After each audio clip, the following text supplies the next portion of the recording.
You know, one of the most common phrases that I heard growing up was, "Byron, you throw all arm." Until this day, it's probably the most common phrase I hear from parents and coaches describing another kid. They throw all arm. Now, though the phrase is very common, the explanation behind it is not so common. Well, today, we're going to discuss what it means to throw all arm, what causes us to throw all arm, and the steps that must be taken in order to correct it. Here's what I want you to think about. Imagine missing the school bus and having to run to school as fast as you can just to get there before the bell rings. You will be too exhausted to actually function when you get there. Well, now in a roundabout way, that's what happens to your arm.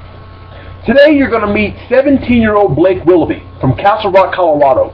Now, when Blake's father contacted me, he stated that he believed that Blake had more velocity and more command than what he was showing. However, couldn't seem to really bring it out of him, and thought that Blake could be a victim of a guy who threw with all arm. Now, before we did any kind of work, I wanted to get an idea of what his body looked like, and after submitting the video and analyzing it, this is what I saw.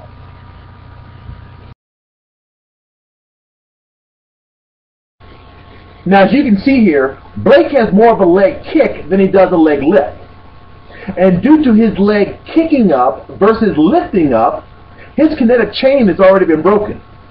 And here's what I mean by that. Notice that his knee is pointing toward home plate, which causes his body to drift forward. As his body continues to drift forward, his arm knows it's in trouble and must act immediately. Therefore, his hand must hurry and get out of the glove as soon as possible, because before too long, it's going to be time to throw the baseball. Now remember, the human arm will only travel at its fastest speed for 4 inches. We want to save those 4 inches until the very end as we release the baseball. However, Blake doesn't have that option, because he has to use those 4 inches just to catch up with the body. And whatever he has left over will be used to throw the baseball. As you can see, his weight's now forward. We know that his weight is forward and his arm is all by itself because his back shoulder is no longer in a straight line with his knee.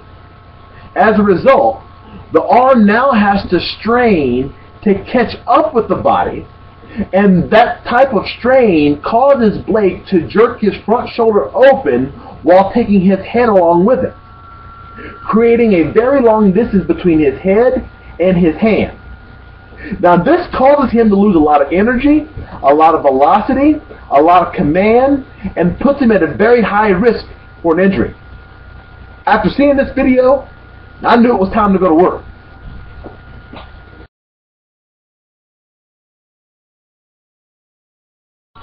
Now, the first thing we had to do here is get his knee to lift and not kick. This allows his knee to remain inside the front shoulder, or at the very least in this case, remain even with the front shoulder. This also allows his hips to cock back and his body to load. Notice the angle in which his foot travels to home plate. It goes down into balance phase number 2. Balance phase number 2 is important for 2 reasons. Number 1, it gets the body under control, and number 2, it gives that arm the extra second that it needs to get where it needs to get. As he travels down the home plate, his weight remains back. As you can see, his back shoulder remains over his back knee. Now that his weight is back and his hips are cocked, he can now fire his weight forward. As the weight fires forward, it brings the arm along with it. Remember, the lower half does the driving and our arm is just along for the ride. The body delivers the arm and then the arm delivers the pitch. Since the arm has gotten on the bus and has gotten to its destination without using any energy of its own, his arm has to do nothing else than to fire in the last 4 inches. Oh yeah, you do that, you can make